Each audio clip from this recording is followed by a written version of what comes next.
I want to talk about one of my favorite horror movies of all time, Sinister, released in 2012. The movie stars Ethan Hawke as a character named Ellison. Ellison's whole deal is he's a true crime author who had a big successful book, and after that he's kind of been struggling since to come up with content. He likes to move close to where a crime just happened to get his inspiration. He moves his family into the home of a recent crime. His family is oblivious to this fact, and his wife even asks him, "Did you move us next to another crime scene?" And he says no, because he moved them into the house where the crime occurred. The best parts of this movie are the tension that it builds.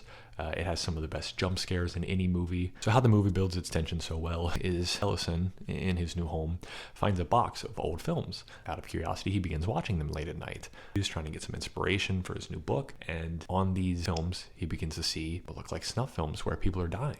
Just alone, those films are super unsettling, and we get to see those within the movie. My favorite out of them by far is a person mowing their yard at night. It's already kind of off-putting and unsettling. It goes on for a couple seconds, and you're like, well, what's going to happen? It's nighttime, he's mowing his yard. And then very quickly, you see as the lawnmower goes over top of the family. That scene is stuck with me. It's one of my favorite jump scares in all of cinema. The main villain of the story is called Bagul. It's an entity that makes the children murder their families. There's a scene where Ethan Hawke is watching one of these films, and you kind of see something in the background, and he zooms in on it, and it looks like a figure. He gets distracted, kind of looking outside to see if that scene is outside taking place in the bushes. And as he looks over, Bagul moves on the film. And they do things like that where we get to see it as the audience, what is happening, but the characters don't see it. It just makes it so much more unsettling. One of the big plot twists in the movie is that Ethan Hawke doesn't understand. He's trying to connect where all these real 8 films come from and how they tie together because they span over many, many decades. There's a little bit of like a police investigation going on, and it comes to find out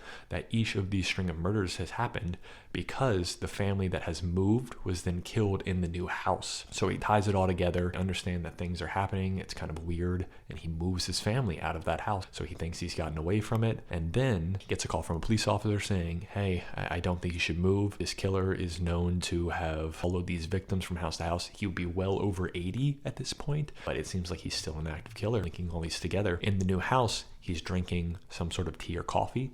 And as he's drinking it, he's getting a little bit drowsy. And you get that feeling, oh no, it's already too late. He ends up passing out. He's sprawled out, paralysis-like state. And you see his daughter dragging an axe. And that's when it clicks that, Bagul has already gotten to his daughter and then proceeds to Ethan Hawke and his family. I think just the overall plot of the movie is great. I like the twists. I love the jump scares and the scenes and the tension it builds. Phenomenal movie. I would probably give it a 9.5 out of 10, but it's one of my favorites of all time. So I hope you guys give it a watch and let me know what you think about it.